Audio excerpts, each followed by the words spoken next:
Bonjour à tout le monde qui nous suit à partir de notre chaîne YouTube DC1. DC1, c'est une abréviation de Design Contemporain. Design Contemporain qui est un bureau d'études. Et je suis l'architecte Patrice Kabasubabo, le CEO. Je suis architecte senior principal. Je suis votre humble serviteur. Je viens pour échanger avec vous et parler, discuter à ceux qui veulent nous écrire. On va échanger, on va discuter. Dans le cadre de notre émission Parole à l'architecte, et je viens échanger avec vous aujourd'hui un autre sujet que j'ai choisi comme ça. Et je pense que après une analyse, que je me suis dit ça valait la peine qu'on puisse discuter, échanger sur ces sujets. On va parler du mobilier urbain. Par définition, c'est quoi l'immobilier urbain? L'immobilier urbain, c'est un ensemble des objets ou dispositifs publics ou privés installés dans les espaces publics et liés à une fonction ou à un service offert par la collectivité, ou nous on va dire ici à Kinshasa, par une commune.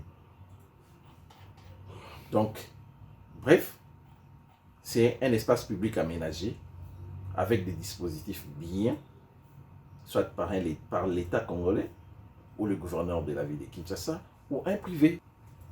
Il y en a plusieurs types d'immobilier urbain. Ce n'est pas seulement les espaces verts, c'est ça l'immobilier urbain. Non, les espaces verts font partie des mobiliers urbains. Il y en a plusieurs. Nous allons citer quelques types de mobilier urbain. Il y a des mobiliers urbains, des objets contribuant à la propriété de la ville, tels que les poubelles publiques, les sanitaires publics. Ce sont des mobiliers urbains. Et il y en a encore les équipements d'éclairage aussi. Les équipements d'éclairage aussi font partie du mobilier urbain. Exemple, le réverbère, les candélabres, c'est de mobilier urbain. Il y en a plusieurs. Je suis en train d'énumérer. Là, nous sommes à 2 ou 3 que je viens de citer avec des exemples. Il y a les glissières de sécurité. C'est aussi des mobiliers urbains. Il y a le borne et les bornes et les potelettes. Ce sont aussi des mobiliers. Ici, on n'en a pas. Il y a des panneaux d'affichage. Les panneaux d'affichage aussi. Les abats mobiliers urbains. Les banquettes, les bancs publics, les tables, les rangements, les parkings, les abris pour vélos. Non, on peut dire les abris pour les motos aussi. Parce qu'on a aujourd'hui plus de 1,5 million ou 2 millions de motards à Kinshasa. Ça fait partie dans l'immobilier urbain. Donc, j'ai cité, là vous avez compris, les WC publics, les sanitaires publics, fait partie dans l'immobilier urbain. Et les abris pour le bus fait partie de mobilier urbain. Est-ce qu'à Kinshasa on a les abris des bus? On doit se poser une question. Kinshasa, c'est un mégapole de plus de 12 millions d'habitants aujourd'hui. Et je pense, à mon humble avis, que la ville de Kinshasa devrait avoir une politique d'urbanisation musclée pour résoudre ces problèmes des inondations et ces problèmes des immondices. Parce que le mobilier urbain, certes, je pense ça réduit, et le mobilier urbain, c'est une des solutions pour lutter contre tous ces maux. Quand il y a des mobiliers urbains, ces espaces sont entretenus. Et quand il y a des mobiliers urbains, c'est bien aménagé, c'est bien éclairé, surtout dans les espaces verts, le terrain de football de municipalité, de quartier. C'est des espaces où tout le monde, la nuit, peut passer par là, en train de parler parce qu'il y a un éclairage très bien. Et à l'absence de tout ça, ça crée tout ce qu'il y a. Quand il fait noir, les espaces ne sont pas bien aménagés, ça devient direct, automatiquement le lieu de dépôt des immondices. Et la nuit, on vient, quand il fait noir, on jette. Et les caniveaux sur la route, ça se remplit. Après, il n'y aura pas moins de circulation des eaux. Et l'assainissement pose un problème et tout coule sur la route. Et puis on va dire, donc, Gombe Zindi, commune à Kinshasa, n'en parlons même pas. Je pense que c'est par rapport à cette absence au niveau de l'hôtel de la ville, au niveau de la politique de l'hôtel de la ville sur l'urbanisation. Parce que le mobilier urbain peut beaucoup aider. On dira, on va se poser la question, on dit,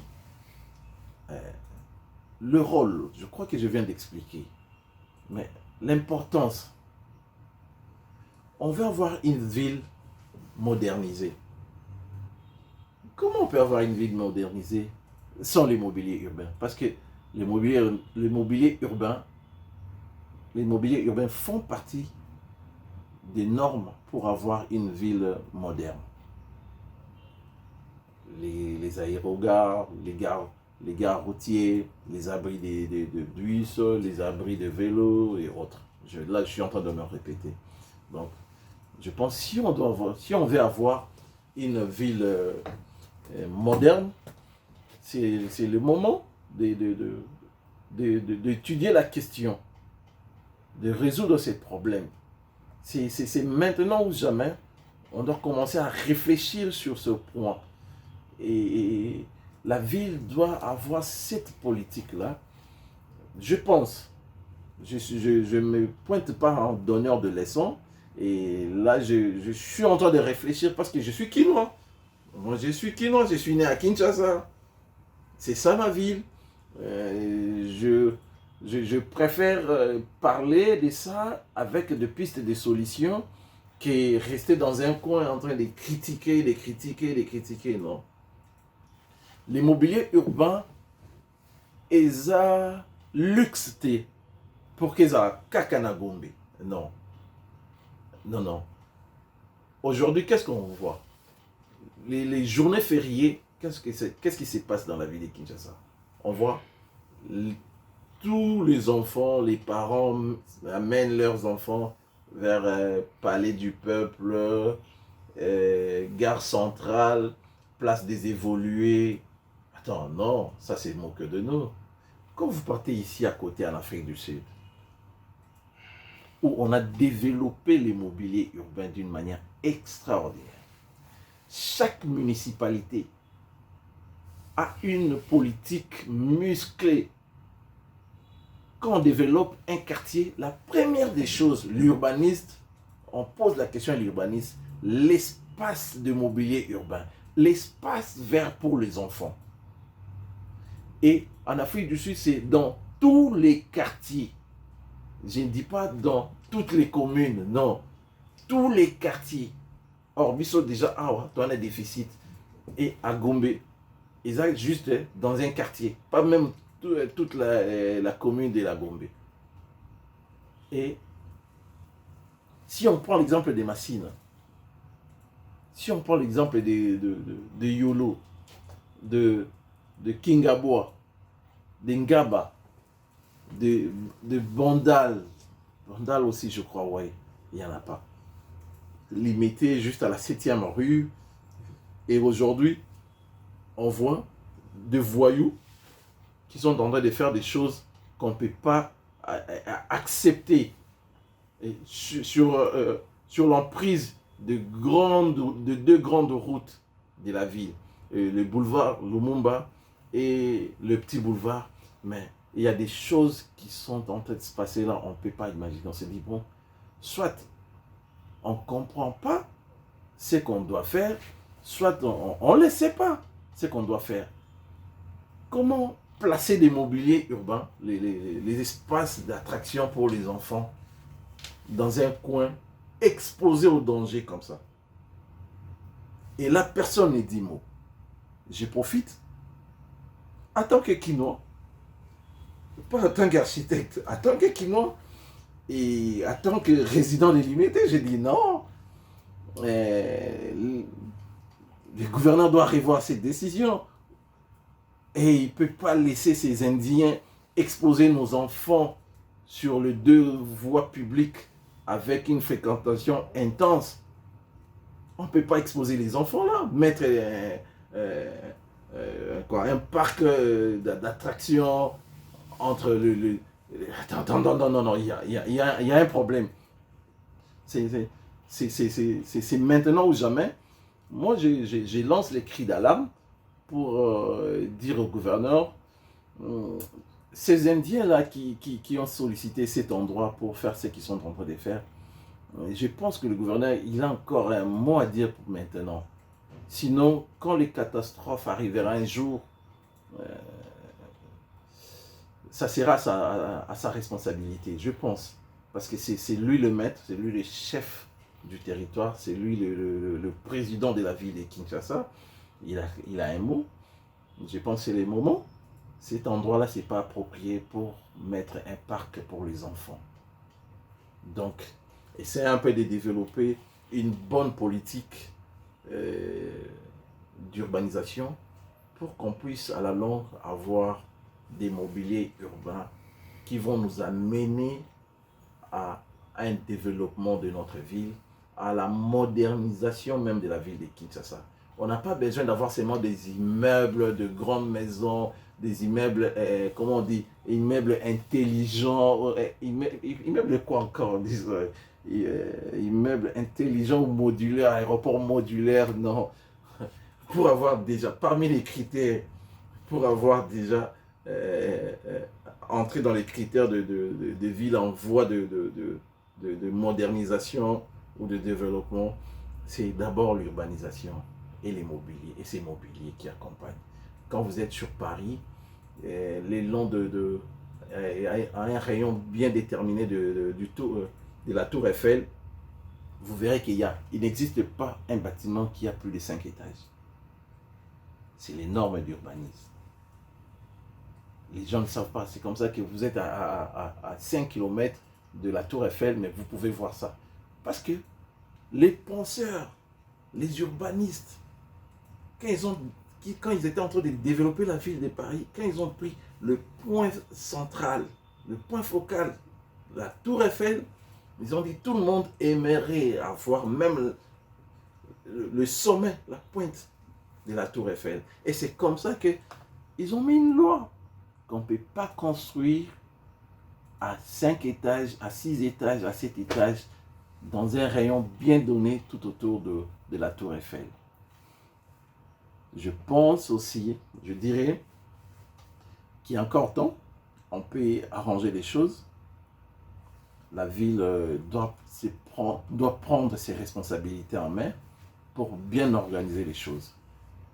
C'était sur ça que je voulus échanger avec vous, partager avec vous. Vous avez vu vous-même, c'est un petit sujet, c'est quelque chose qu'on ignore. Et c'est notre quotidien. Des fois, il nous arrive, quand le transport est difficile, au bâtiment colo, au bandit limité, pas bon marché, tu comme la ville, tu n'as même pas un coin où tu peux te reposer, tu peux t'asseoir sur une banquette, aussi réfléchir un peu, et puis tu continues ta marche. Ça n'existe pas. Donc, quand tu commences à marcher, quand tu es fatigué, tu cherches une terrasse. Et si tu n'as pas l'argent, donc, parce que la terrasse vend même sa chaise déjà. Pour t'asseoir, il faut consommer. En conclusion, l'immobilier urbain est très capital, très important. Et surtout pour le mégapole comme la ville de Kinshasa. Une ville qui a déjà dépassé 12 millions d'habitants. 12 millions d'habitants.